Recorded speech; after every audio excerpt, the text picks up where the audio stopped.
Hello, and welcome to the Pain Free Lifestyle Podcast. I am your host, Rebecca Geiger. I am a pain management coach and neuromuscular therapist. I want to share specific strategies and tools to help you get out of pain so you can live a happy and healthy lifestyle. If you're interested in that, please subscribe to the podcast, give this episode a like, and also comment on what your biggest takeaway was from today's episode. Let's get into it.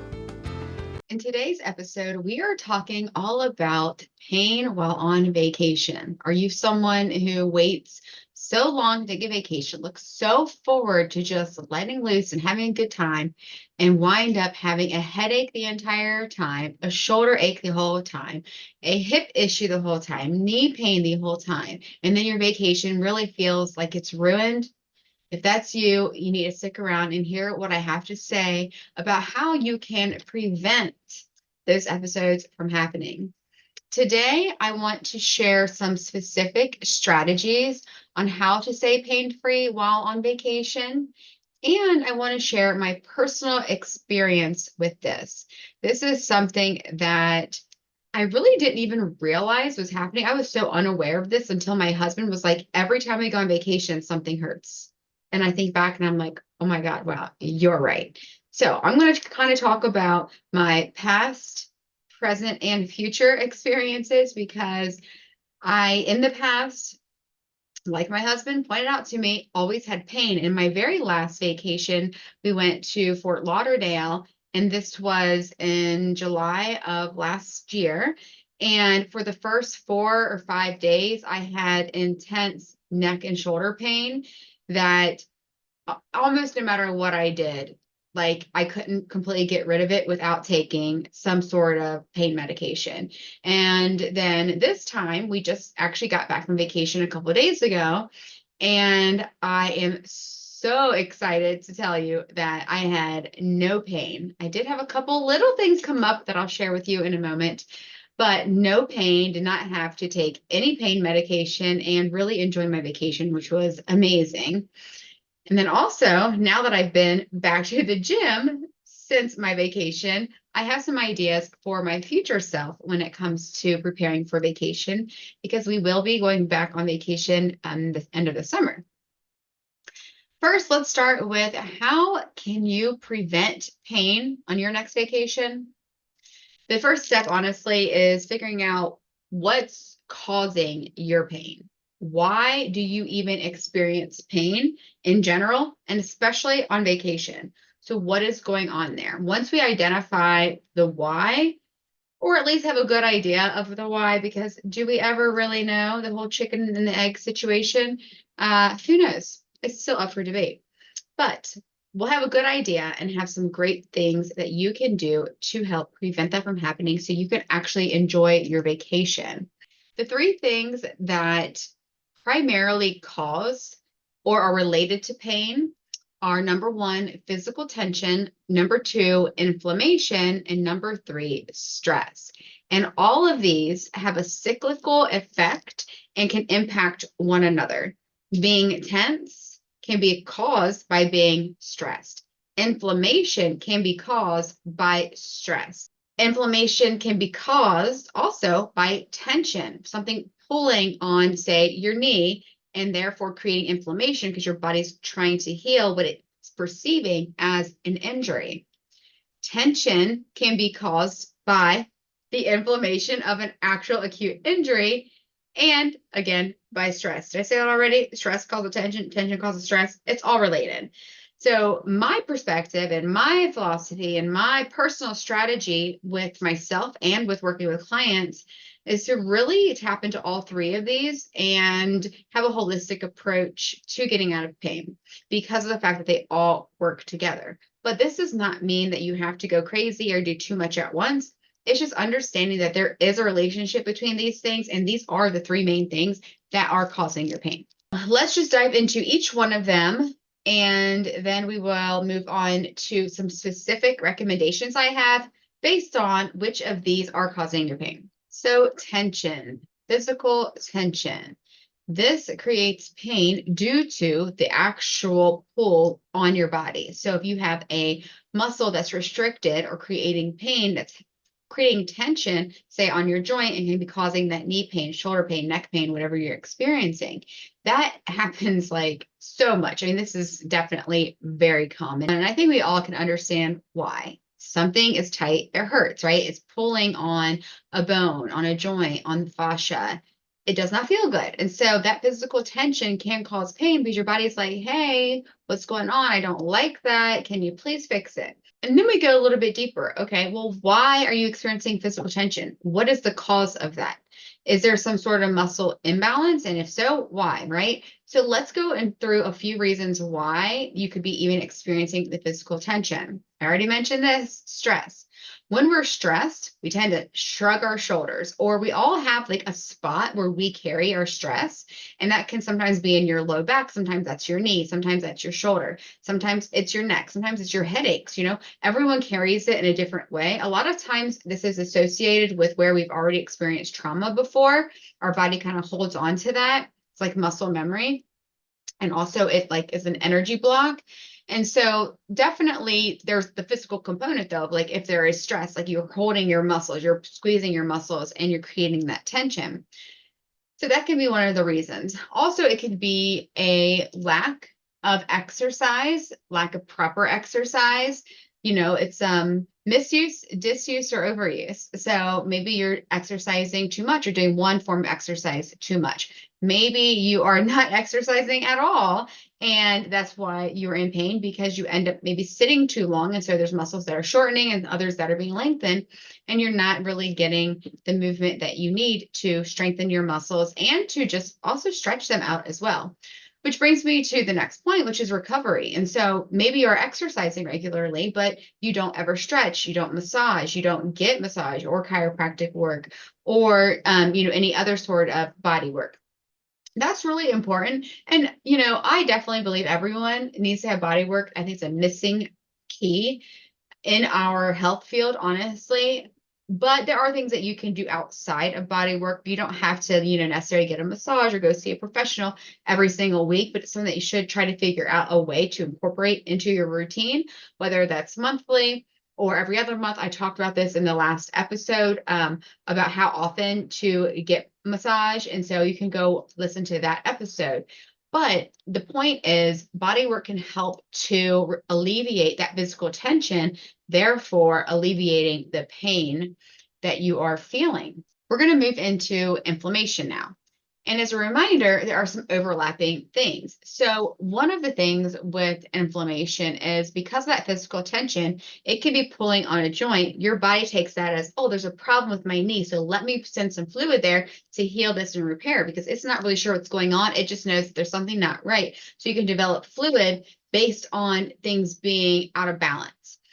And again, stress can create inflammation. Now, this is all due to your body producing inflammatory cytokines in response to the release of cortisol.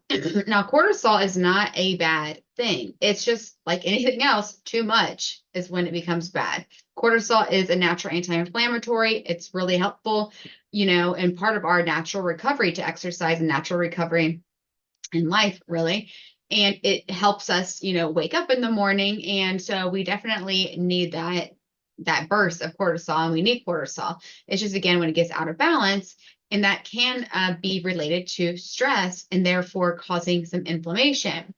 Other things that can cause inflammation are food triggers. So maybe you are sensitive or allergic to gluten or nuts or dairy or broccoli. I mean, honestly, you could be allergic to anything, just because something is a health food doesn't mean that your body actually can process it and enjoys it and it's good for you. We're all made of the same thing, just in different amounts. But that also doesn't mean that you have to take out every single thing because that's not real. Okay, number one, it's not realistic. So I know so many people who have went on these like anti-inflammatory diets. They saw some results, but it doesn't actually stick because it's not realistic. So then they revert back to their old ways. So I really strive to help my clients find balance when it comes to that. But you do know, like, If you eat something and every single time that you eat it, it has a negative impact on you, that is something that I do think you should get rid of, avoid, at least 99% of the time. Other than that, you don't need to avoid all these foods just because there was a study done or because it worked for your friend. Like, that's just not something you have to do. Now, other causes of inflammation could be lack of sleep. This kind of goes back to the whole stress thing, because that's a stress on your body, and not getting enough sleep causes your body to be out of whack and therefore not, working the way that it needs to. And so then that can create inflammation. That's again why you can go on an anti-inflammatory diet and not see any results, because there's other lifestyle factors that are creating that inflammation and then therefore creating your pain. Our next category of what's causing pain is stress. And really, stress is not just like, oh my God, I'm so stressed out. You might not even realize that you're stressed. It also has to do with like emotional blocks and being connected or disconnected to your body and to your feelings. And so this can be simply, yes, it can be just the busyness of life, just go, go, go all the time. Maybe that's because you feel that you have to be go, go all the time. Do you really have to? Or is that what you're choosing to do because that's what you think will make you feel worthy, make you feel successful, make you feel like you can measure up to your parents or to your, cousins or to whomever that you're comparing yourself to? Hopefully it's not someone on the internet, but let's not go there. That's a whole other conversation. Um, Also, the stress can be due to relationship issues. It could be just feeling unworthy. And maybe you don't even know that you're feeling any of these things, Did I mention discontentment? You're just maybe unhappy. Maybe you're thinking like, I had this recently when I turned 39 of like, oh my God, where's my life? What am I doing? Like I haven't accomplished half the things that I thought I would accomplish by this age, but then you have to put things into perspective and you have to take some time to think about it and realize that like contentment is okay. And being discontent does not get you any closer to your goals, because all you're focused on is what you don't have and the lack of. So anyway, what do you do about it? You can identify what this causes. And again, it's probably one of the three, or it's a combination of all three in some way, or it's one thing like stress creating the inflammation and the tension. So if you kind of focus on that one, maybe you will actually have a lot more success, which is actually what I recommend most of the time. And no matter what you're working on, so always connect with your true emotions, with your true feelings and what's going on, so you get to the bottom of it and therefore decrease the stress. So you can at least take that part off, and then you'll see that you'll be able to stick to your habits, make better choices, have less tension, less inflammation, and overall just a happy life. Now that you have an idea of which one it is, let's talk about what to do based on, each cause of pain. So tension, if tension is what is causing your pain, you need to regularly tune into your body and check in. Kind of do like a quick body scan. You can do this when you're driving in the car. You can do this when you wake up, before you go to bed. Throughout the day, you could set a timer. Set a timer for every 2 hours to just check in with your body and see where you're feeling tension. Maybe you'll feel like your shoulders are coming up. And at that point, to let them go and take a few breaths and allow them to relax. This is something that I was really aware of since my last vacation in Fort Lauderdale, where I had this terrible neck and shoulder pain. I think the main cause of that was actually from carrying too much stuff on my shoulders through the actual traveling process. So it was, I had like a shoulder bag, like a strap. Oh my God, what do I want to call it? Like, I don't know. I had a bag basically on each shoulder. I had them like crisscrossed on me. I had a backpack, or the baby backpack, or the baby in front of me. I can't even remember all the things that I had, but I had a lot of stuff carrying on my shoulders. And I just felt, I could feel that there was that my shoulders were tense, but I'm like, it's okay. We'll get through it. It's not a big deal. We'll just like keep pushing forward. We'll get to Florida. Everything will be okay. No. Now, so then now, I have the perspective of this last vacation when we just went to West Virginia. And We went to Morgantown, West Virginia, also stopped in Pennsylvania for Cucumber Falls, which was really fun. Anyhow, the point is, I was very aware that the tension is a huge component of why I was in so much pain in Florida. So I was really mindful leading up to vacation. And this is probably the week before vacation, because I know for me, it's especially those last 3 days where I'm trying to finish up work, make sure everything is checked off the boxes, that I have things going out that need to be going out, that I have my email set up so people know I'm on vacation, just getting certain things in place. And then also at home, like making sure I have everything packed for the girls, that, I've got Chris's stuff, giving him a little checklist of things that he needs to do for the house before we go. Also, scheduling or talking to the resort, finding out what, things we need to bring with us and that kind of stuff, packing, all the things, that is honestly a stressor. And so I could feel my shoulders lifting up so many times. And this is the thing, that if you get in the habit of checking with your body regularly, you won't even have to think about it. You will just notice those shoulders going up because you're so connected and so aware of your body that it won't even, like, you won't even need to practice it. It will just be part of your daily habit, part of what you do. It's always those things that you have to be more intentional about at the beginning and make an effort towards, but they become second nature before you know it. And so I could feel the tension coming up, and I'm like, okay, I would just take a deep breath, I would lift up my shoulders, kind of round them out, squeeze my shoulder blades together, and just drop them, take a few breaths. If I was noticing that I was thinking about something or stressed out about something, I would just remind myself that it was going to be okay, that we'll handle it. And there were a few things I wanted to get done that I could not get done. And I just had to be okay with that. I prioritized the most important thing, which was getting this podcast out while I was gone, checking with clients and other things. I prioritized the important things, got those done, and it's okay that I didn't get the other things done. It's all relative. And so that's one definite thing that you can do, is just tune into your body and catch it before it even happens, and take those time to really find the tension, locate the tension, and do some self-work, even self-massage and stretching. Those things that we talked about last time can help with the physical tension part. Now, preventing this in general, like just doing more body work, having exercise, basically everything we already talked about just a minute ago, being mindful of that and creating these daily habits can help you to reduce the tension in general. But I'm being specific recommendations for, like, I'm about to go on vacation and I need to make sure that I'm not going to go in pain. And so leading up to vacation, really be intentional and tune in with your body, and make sure that if you're feeling any tension come up, that you don't just push through it. If you are carrying something, so for instance, I had like this big Santa Claus bag of sheets that I have to carry up and down the steps. And when I was leaving work, was it my last day of work? I can't remember. Either the last day or the second to last day of work before on vacation. And the strap was twisted. I felt my shoulder like reaching up, I was like shrugging my shoulder to hold it. And it was like a little uncomfortable. And I was like, nope, let's stop. Stop what you're doing. We are not in that much of a hurry. It'll take 30 seconds.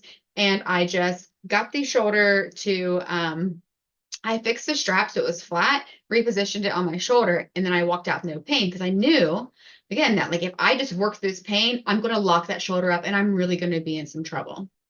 So number one, just really make sure that you're not creating more tension right before vacation. Second, inflammation. So I mentioned like the trigger foods. If you know there are foods that are triggering your inflammation, triggering your pain, you really need to avoid that and eliminate it as much as possible. It's just not worth it. To me, it's just not worth being in pain. And there are other foods that you can find that'll be just as satisfying to your palate as it is to your body. And you do deserve to feel good. And you also deserve to eat foods that you love. So I don't think you need to go on some strict diet or anything. But if there is a food that's not serving your body, what's the point of continuing to eat it? So that's definitely the number one thing I want to mention. Now, when it comes to vacation, I have a few tips during a vacation and really leading up to vacation as well. Number one is to hydrate. Stay hydrated, because a lot of times when we're busy, we forget to really, drink our water and take time to do that. But also during vacation, if you're like me, you're probably drinking more alcohol than normal. So make sure that you're balancing all of that with hydration, and not just like water, but also electrolytes. I get the Element electrolytes and I take the packs with me. And every single day I had one. And on vacation, this time I actually started taking creatine as well, a few weeks ago. And so I have like my creatine with my electrolyte, drink that every single day. That does help with energy. It helps to balance out the loss that you're losing through drinking alcohol, because alcohol makes you pee a lot. And also, for us, we were hiking and stuff. And so we were sweating a bit more. So it's really important to stay hydrated. So I want you to enjoy your time, enjoy your alcohol, but make sure that you're balancing that with water and electrolytes so you can still feel good. I've heard too many people who end up feeling like crap on vacation, and some have even had to go to the hospital on vacation. And I really think it's because they were overheated, under hydrated, and just not really taking care of themselves, because I'm on vacation. I don't need to do that. We'll get to that in a second. The other thing I want you to also make sure you're doing while on vacation, and really this is all year round, is to balance your meals. So balancing your meals is making sure that you are getting optimal protein, and then also pairing that with some sort of fiber and fat.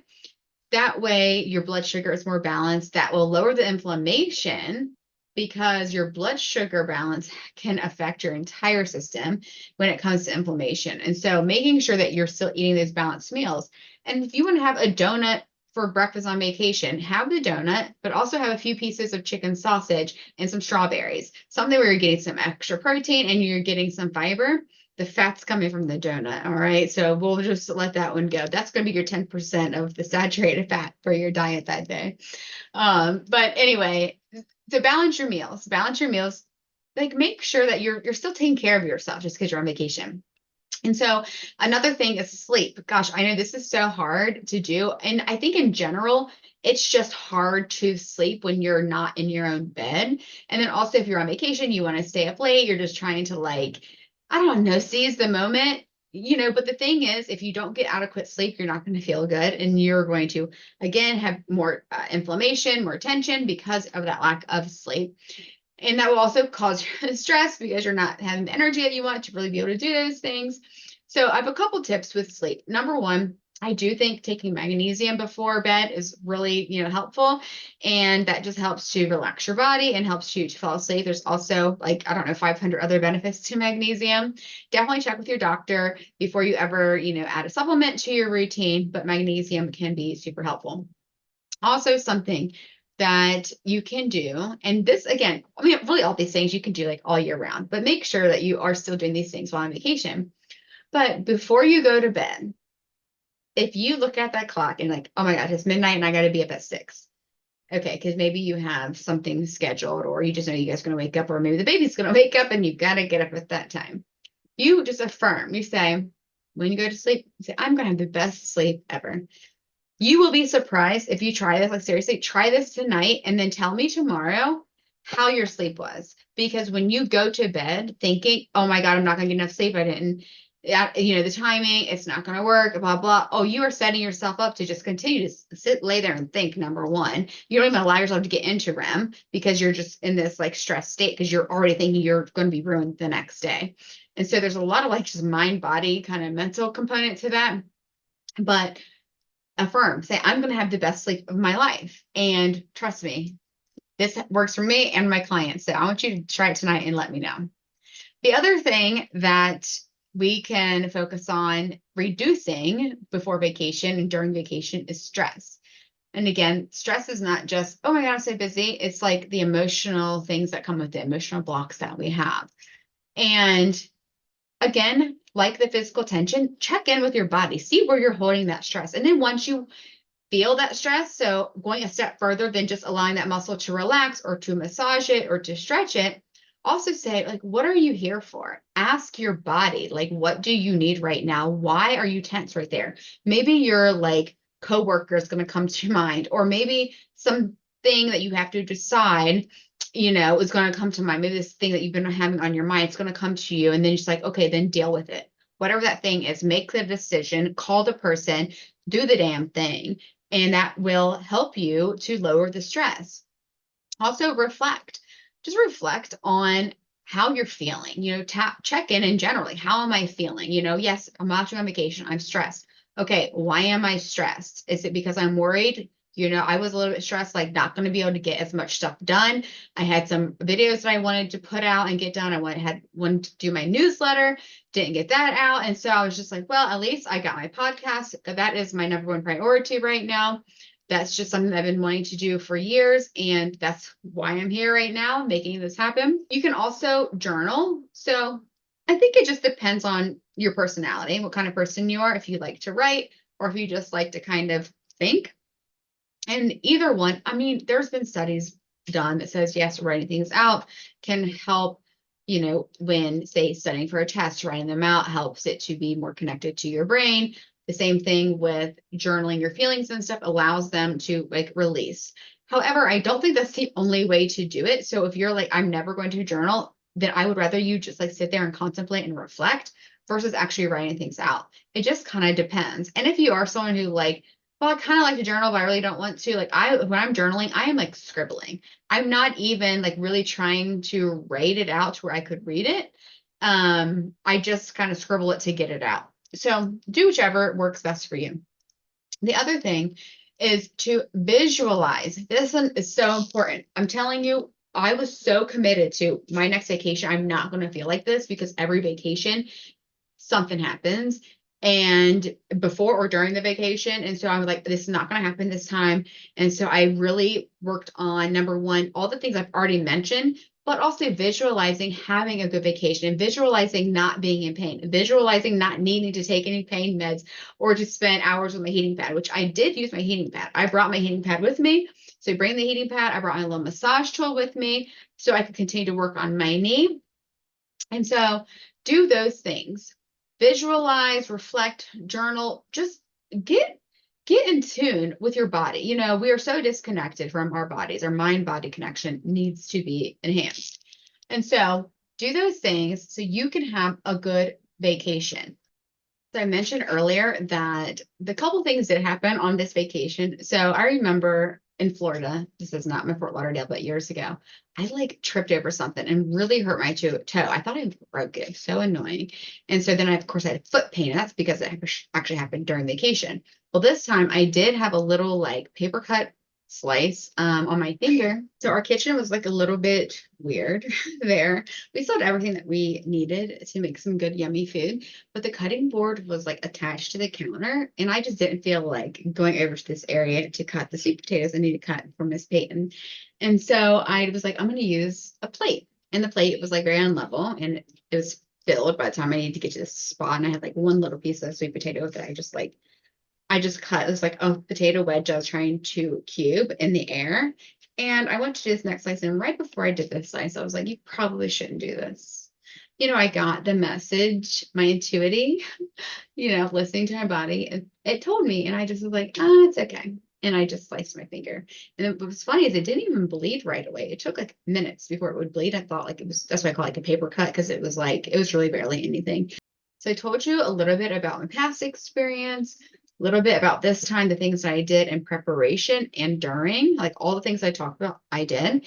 And then in the future, though, because I did take the week off from the gym, which was intentional, I have previously worked out and done gym workouts while on vacation, but this time I was like, I'm not going to do that because it's good to have a deload sometimes and to give your body a break. And I was already hiking. We were spending hours and hours and getting lots of steps in. So I was still very physical.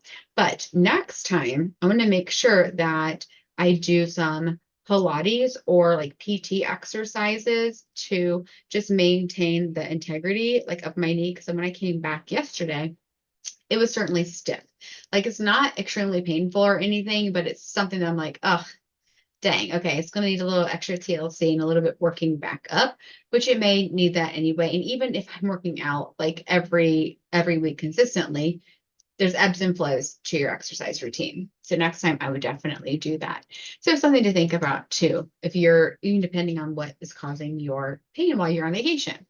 Also, I have a book recommendation. It is by Gay Hendricks and it's called The Big Leap. Have you heard of it? This talks about your upper limit problem. So I don't remember how I came about this. I was watching something, they recommended it. I got it and I was like, oh my gosh. And there was a line in there that talks about like experiencing pain. And I don't know if he actually mentioned vacation or what it was, but basically like when things are good and then like your body kind of tells you otherwise. And it talks about how this can just be because it's like the threshold in which your body will allow you to like enjoy, which is like so messed up. You're like, no, like I want to enjoy, like I have every intention of enjoying this. And I feel like I should be able to enjoy this, but there's something subconscious that may be preventing that. And it all leads back somehow to some sort of trauma. That's what I think everything ends up reverting back to in some way. But that's a good book to dive into, especially if like the stress, emotional connection piece is the one that is pretty apparent for you. So let's recap. We talked about some specific strategies to help you have a pain-free vacation. Remember, the first step is to identify what is causing your pain. And it's probably a combination of things. And so there are things that you can do leading up to and during your vacation in order to get yourself out of pain or to not experience pain at all, like I did. And also just some daily things to do when you're outside of vacation. Because the reality here is that vacation is supposed to be an extension of your life, not a complete escape. So the way that you are outside of vacation should be pretty similar to the way you treat yourself while you're on vacation. In my case, I just have a few more drinks and a few more treats than I ordinarily would, but I'm still having salads, making my dressing, getting physical activity, and relaxing. And that's the other thing. Relax when you're at home, relax outside of vacation, find times to relax guilt-free. Do it, take time out for yourself, and don't let it interfere with your sleep. Oh, I'm talking to myself here. Anyway, I hope that was really helpful. If you feel so inclined, I'd love for you to share it with someone that you think it could help. And don't forget to like the episode and comment on what your biggest takeaway was. And if you are someone who experiences pain while you're on vacation. Thank you so much. And please go do something good for yourself because you deserve it. See you next time. I need like a few minutes to on this one. I gotta go turn off my car. Can you hold her for a second? I literally just tried to get her out of my car. Come on for a second. Hey, baby. Think she just Home early. Was she awake when you got her? Yes. Oh, that's good. Thank you so much for spending time with me, and I hope you enjoyed this episode of the Pain-Free Lifestyle Podcast. Please don't forget to subscribe, like this episode, and comment your biggest takeaway. Please remember that this podcast is intended for educational and entertainment purposes only. It does not replace medical advice. Always consult with your doctor for medical advice. I hope you have an awesome day, and I will see you in the next episode.